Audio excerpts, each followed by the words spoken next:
Hey guys, welcome back to my new vlog.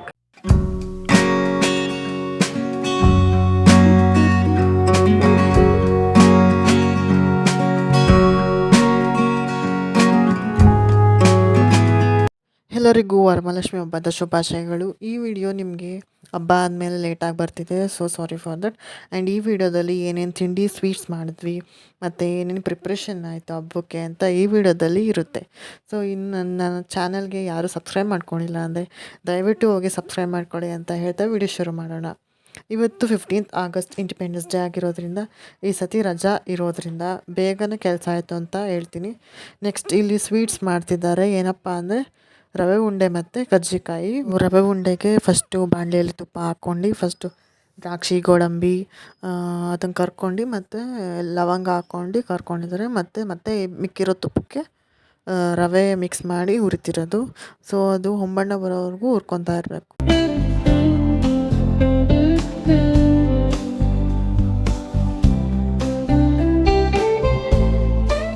Next ಒಂದು ಹುರಿದಿರೋ ರವೆನ ಜಾರ್ಗೆ ಹಾಕ್ಕೊಂಡು ಅದಕ್ಕೆ ಸ್ವಲ್ಪ ಸಕ್ಕರೆ ಹಾಕ್ಕೊಂಡು ಮತ್ತು ಏಲಕ್ಕಿನ ಹಾಕ್ಕೊಂಡು ರುಬ್ಕೊಂಡ್ರೆ ಒಳ್ಳೆ ಮಿಕ್ಸ್ ಆಗುತ್ತೆ. ಆಮೇಲೆ ಒಣಕೊಬ್ಬರಿನ ಹಾಕ್ಕೊಂಡು ಕಲ್ಸ್ಕೊಬೇಕು ನೀಟಾಗಿ.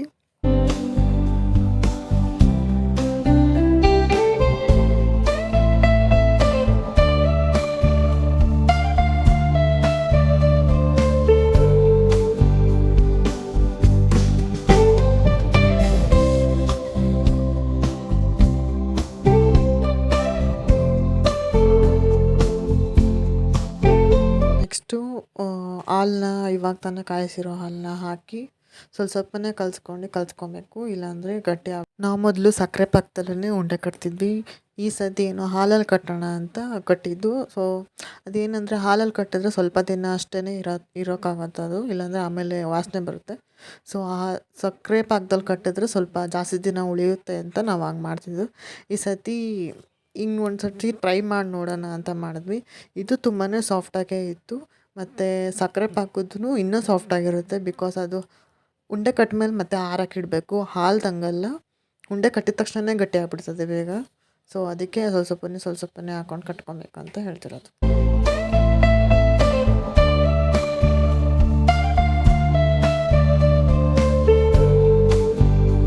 ಸೊ ಇದು ರವೆ ಉಂಡೆ ಕಟ್ಟಿದ್ದಾದಮೇಲೆ ಕಜ್ಜಿಕಾಯಿ ಮಾಡೋಕ್ಕೆ ಹೋದ್ರು. ನಾನು ಕ್ಲಿಪ್ಪಿಕ್ಸ್ ತೊಗೊಳಕ್ಕಾಗಿಲ್ಲ, ಯಾಕಂದರೆ ನನಗೆ ಬೇರೆ ಕೆಲಸ ಇತ್ತು ದೇವ್ರ ಮನೇಲಿ. ಸೊ ಅದನ್ನು ಕ್ಲೀನ್ ಮಾಡ್ಕೊಂಡು ನೆಕ್ಸ್ಟ್ ನಾವು ಡೆಕೋರೇಷನ್ಗೆ ಏನೇನು ಬ್ಯಾಕ್ ಡ್ರಾಪ್ ಯಾವ ಥರ ಹಾಕೋಣ ಈ ಸತಿ. ಪ್ರತಿ ವರ್ಷ ನಾವು ಚೇಂಜ್ ಮಾಡ್ತೀವಿ, ಒಂದೇ ಥರ ನಾವು ಇಕ್ಕಲ್ಲ. ಸೊ ಈ ಸತಿ ತುಂಬ ಚೆನ್ನಾಗೇ ಇರಲಿ. ಇನ್ನೊಂದು ಲೈಟಿಂಗ್ಸ್ ತಂದಿದ್ದೆ, ಸೊ ಅದನ್ನು ಹಾಕ್ತಿದ್ದೀನಿ ನೋಡಿ. ಇದು 2 ಸ್ಕ್ರೀನೂ ಹೊಸದು. ನನಗೆ ಈ ಸತಿ ಐಡಿಯಾ ಬಂದರೆ ಈ ಥರ ಬ್ಯಾಕ್ ಡ್ರಾಪ್ ಐಡಿಯಾ ಬಂತು. ಸೊ ಹಿಂದೆ ಫುಲ್ಲು ಗೋಲ್ಡನ್ ಥೀಮಲ್ಲಿ ಇದ್ದಿದ್ದು.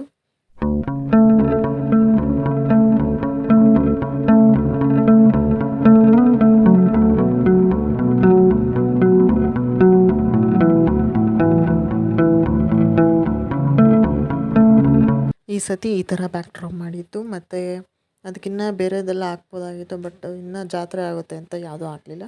ನೆಕ್ಸ್ಟ್ ನಾವಿಲ್ಲಿ ಬೊಗಲ್ಗುಂಟೆಗೆ ಬಂದ್ವಿ. ಇದು ಹೂವು ಹಣ್ಣು ಎಲ್ಲ ತರೋದಕ್ಕೆ. ಸೊ ಇವಾಗ ಅಲ್ಲೇ ಮಾರಮ್ಮನ ದೇವಸ್ಥಾನದ ಹತ್ರ ಏನು ನಾಟಕ ಮಾಡ್ತಿದ್ರು. ಸೊ ಅದನ್ನು ಕ್ಲಿಪ್ಪಿಂಗ್ಸ್ ತೊಗೊಂಡು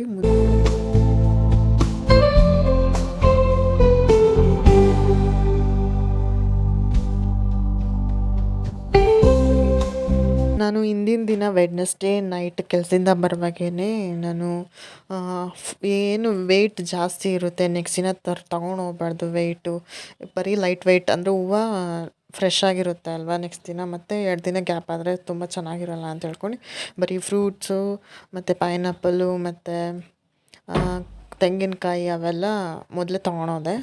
ನೆಕ್ಸ್ಟ್ ದಿನ ಇವಾಗ 15th ಆಗಸ್ಟು ಇದು ಇಂಡಿಪೆಂಡೆನ್ಸ್ ಡೇ ದಿನ.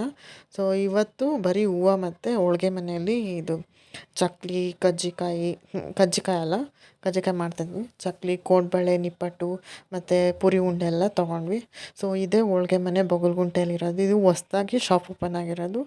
ಸೊ ನಾವು ಸ್ಯಾರಿ ಪರ್ಚೇಸ್ ಮಾಡೋಕ್ಕೆ ಹೋದಾಗನೇ ಇದು ನಮಗೆ ಗೊತ್ತಾಗಿದ್ದು ಇಲ್ಲೂ ಒಂದು ಹೋಳ್ಗೆ ಮನೆ ಇದೆ ಅಂತ. ಸೊ ಒಳಗಡೆ ಹೋಗಿ ಪರ್ಚೇಸ್ ಮಾಡಿದ್ವಿ. ಆಮೇಲೆ ಬಿಲ್ಲು ಒಂದು ಪ್ಯಾಕೆಟು 50 ರೂಪೀಸ್ ಬಿದ್ದು. ಆವಾಗ 150 ಟು 200 ಆಗಿರ್ತು ಅನಿಸುತ್ತೆ. ನಂಗೆ ನಿಜವಾಗ್ಲೂ ನೀಟಾಗಿ ಗೊತ್ತಿಲ್ಲ. ಬೇರೆದೆಲ್ಲ ತೊಗೊಂಡೋಗ್ಬೋದಾಗಿತ್ತು, ಬಟ್ ಏನೋ ಇಷ್ಟ ಆಗಲಿಲ್ಲ ಅಲ್ಲಿ, ಅದಕ್ಕೆ ಸುಮ್ಮನಾದೆ.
ಇಲ್ಲೇ ಹಾಕಿಲ್ಲ ಒಂದು ಸಾಲ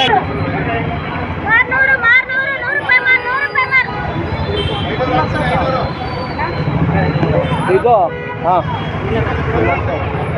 ನೆಕ್ಸ್ಟು ನಾವು ಇದನ್ನೆಲ್ಲ ತೊಗೊಂಡು ಮನೆಗೆ ಹೊರಟ್ವಿ.